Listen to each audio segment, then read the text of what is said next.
Yo, and what is going on YouTube, and welcome back for another episode of Budget Breakers, where we build fun and competitive Oathbreaker decks for under $50. Now, if you guys are interested in the Oathbreaker format, make sure to hit that like button and subscribe if you have not already. If you guys are interested in MagiKids, the official charity of the Oathbreaker team, make sure to check out those links down below. And if you haven't already, make sure to check out our last video on the Commander 2019 Incident Sorceries that could be used for signature spells. But guys, let's jump right on into this video. Now, our Oathbreaker of choice for today is going to be Tezzeret, Master of the Bridge, paired with his signature spell of Thoughtcast. Now, Tezzeret for 4 blue-black enters the battlefield with 5 loyalty and the following static ability. Now, creature and planeswalker spells we cast have affinity for artifacts. Now, we can just play out our hand with Tezzeret on the battlefield with all of the artifacts that we're going to put on the field. +2, Tezzeret, Master of the Bridge, deals X damage to each opponent, where X is the number of artifacts you control, and we gain X life. Now, -3, we can return target artifact card from our graveyard to our hand.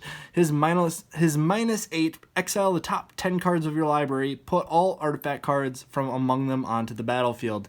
Now, since we are going to be casting all of the artifacts out of our hand with Tezzeret's static ability, we are going to play Thoughtcast, affinity for artifacts, draw 2 cards. So we'll draw 2 cards, play those 2 cards, and that'll continuously pay the additional tax on Thoughtcast. We just need to have a blue mana available to continue to do this.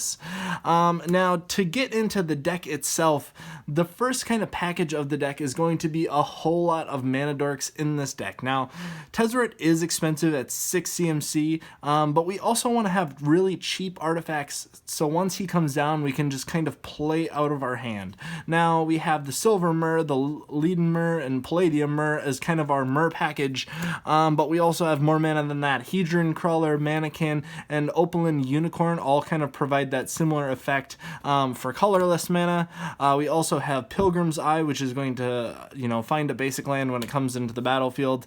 Vidalcan Engineer also kind of taps for 2 mana of 1 color, but this is only for artifacts, so we'd tap for 2 blue and just cast artifact cards. Now, we also have kind of cards that reduce the cost of our artifacts. We have Ethereum Sculptor and Joyra's Familiar, both kind of reduce the cost of artifact spells by 1. Then we are just going to start slamming artifacts down on the board. Signal Pest for 1, Memnite for 0, Tezzeret Simulacrum kind of for flavor, 3 mana for a 2/3. We can tap him, and we'll control a Tezzeret Planeswalker, so a target player will lose 3 life. Etch Champion, protection from all colors, Frogmite, affinity for artifacts, so we'll be casting this likely for 0 mana for a 2/2. We have the Scrap Trawler and Myr Retriever for some different graveyard shenanigans.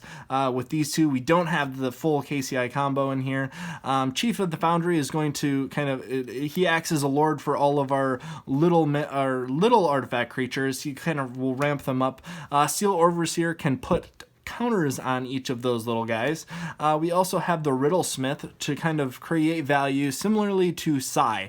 Now, Riddlesmith is going to give us card draw. Whenever we cast an artifact spell, we can draw a card and discard cards. We can kind of loot through our deck. Sai Master Thopterist, I hope you're not new to this card. Whenever you cast an artifact spell, you're going to get a 1/1 colorless Thopter artifact creature token with flying. Excellent value. Now we kind of have our finishers for this deck. Broodstar, affinity for artifacts. He has flying. His power and toughness are equal to the number of artifacts we control, so we can get 10 artifacts down on the battlefield, have a 10/10 for 2 mana. Extremely good. Traxos, he enters the battlefield tapped and doesn't untap until we cast an artifact card. Steel Hellkite, this is kind of an answer for flying creatures. 6 mana for a 5/5. He has a couple different abilities. Sorry. But with Tezzeret out, we're hoping to cast him for 0. Metalwork Colossus, 11 mana, but he costs X less, where X is the number of non-creature artifacts we control, and we're going to have plenty out on the battlefield. Also, with Tezzeret, he will have affinity for artifacts.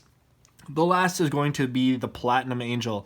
Yes, we can't lose the game and your opponents can't win the game. Sure hope that seems good. The only thing I would do is give the Platinum Angel you know, maybe something like a Lightning Greaves, but that would kind of push this deck out of the budget we've kind of set, or Hexproof, something like that to kind of protect it, just so we don't have to worry there.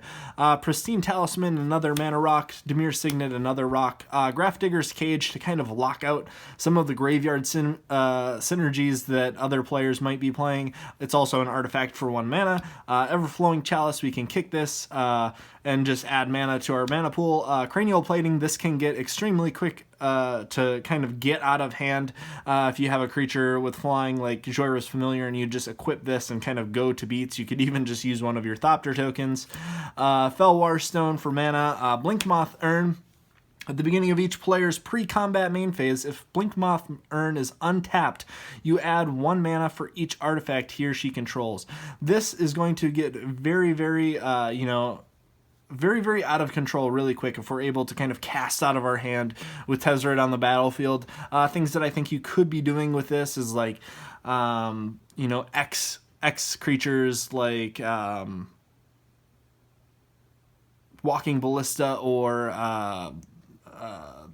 gosh, I can't forget the other one, or I can't remember the other one that used to be played in the old Bridgevine decks for XX. Mirrodin Besieged, we're probably going to be casting this on for Rexian, just so we can get that additional value.